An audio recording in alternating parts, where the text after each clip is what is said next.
I could come home, and whenever I did, it was sort of like people saying to me, what was it like, what were the Protestants like and all, and you were able to say to them, they're just like you and me. Americans don't take it as seriously as we do. Like, I met people who was like, yeah, my mommy's Catholic and my daddy's Protestant, but I don't really care what I am, and you would never get that over here. We're living together in a very close-knit environment and stuff, so we had to like live in each other's pockets and stuff, so we had to get along, but at the end of it, you know, we did all end up being really good friends. World Peace, grown locally, is the motto of Friends Forever, an organisation that has served over 1,200 youth since 1986.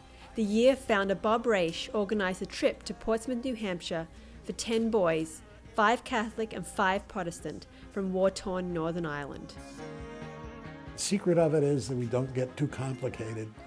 All we're doing is taking these kids and giving them a great time and giving them the opportunity to learn a lot about each other and to like each other. Here's how it works. 10 youth from 2 cultures live in one house for 15 days, 24/7. The life raft principle came from Bob Raish, and what it said basically is that you don't get to know somebody until you're on a life raft with them. And the kids that come over here have an opportunity to spend time together and cook together and do projects together. It starts to break those barriers down. They just get to know each other, and their religion isn't headlined. It just happens to be something special about each individual person. That's why this program is so valuable. During the 2 weeks in the US, the groups take part in trust building exercises, community service, and public speaking, all while creating friendships that can last a lifetime. And what's made Friends Forever unique the past 25 years is our insistence that these 2 weeks here is just the beginning of a full year project at home. The 1998 peace accord in Northern Ireland gave hope for a peaceful future, but although the war has ended, conflict remains. The violence is mostly over in Northern Ireland. However, the hatred between Catholics and Protestants still exists and still a huge problem in our society. We also now have more peace walls than we've ever had, and some of the peace walls that were already in existence during the Troubles have had to be heightened. It's still a case where people will live alongside and never have meaningful interaction with someone from another religion until they get a chance to go on programs like this. And Friends Forever has been hosting groups for over 25 years. In 2013, 3 more groups will be coming from Northern Ireland to New England, and a 4th for the 2nd year in a row to New Orleans, Louisiana. There's a lot of enthusiasm. Everybody seems to grasp the concept of working with teenagers to affect change in areas where there is a tradition of conflict. And everybody seems to be very enthusiastic about it.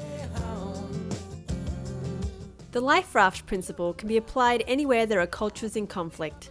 In 2009, Friends Forever began work in another global hotspot with its Israel program, hosting equal numbers of Arab and Jewish students. There's a lot of obstacles. You need to try to understand them and to respect. I thought there will be some problems because they're Jewish in a mosque and we're Muslims in a temple, but everything was great. They are working hard, but you could see the challenges that they have. On the other hand, this generation understands that they've got to live together. This project has helped all of this war to make a peace. In the summer of 2013, 30 more Israeli teens will be coming to the US. 2 of the groups will be located in New England, and for the first time, a group will be hosted in Bloomington, Illinois, as Friends Forever continues to expand across the country. But that's not all that's going on with Friends Forever in Israel.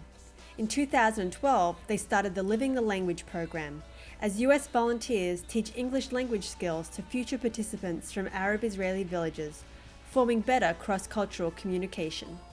Closer to home, Friends Forever continues to apply some of their same core principles to immigrant populations in Manchester, New Hampshire. They also sponsor a speaker series. It's an exciting time for Friends Forever as they continue to move forward, recruiting quality organizations that work with amazing youth, and friendship by friendship, make the world a better place.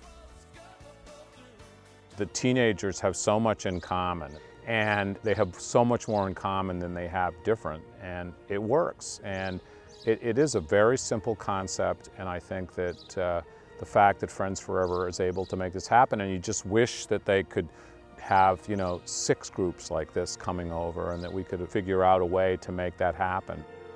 When I look at the next generation, I look at those kids. And I think it's important for me to make sure that I can help somebody move that puzzle closer together for the future generation. I can feel the difference, maybe in the way we look, the way we talk, but we all have the same problems as teenagers. We all want the same things. We all believe in the same values. That's one of the things we should take from this program. New friends. I would really like to get into Northern Irish politics and hopefully lead some change in Northern Ireland, and that is the kind of thing that Friends Forever has inspired me to do. I think it's sort of like building a building in which you want to get the roof on as fast as you can, but you can't get the roof on until you get the foundation, the floor, and the walls up. There is a tendency on the part of many people to want to rush to the roof and get that done quickly, but it won't stand. And I think in terms of building a society, you need people at a local, personal level to have an understanding, to want to be able to live together. And I think that Friends Forever and groups like it are building the foundation and the walls, and the roof will come.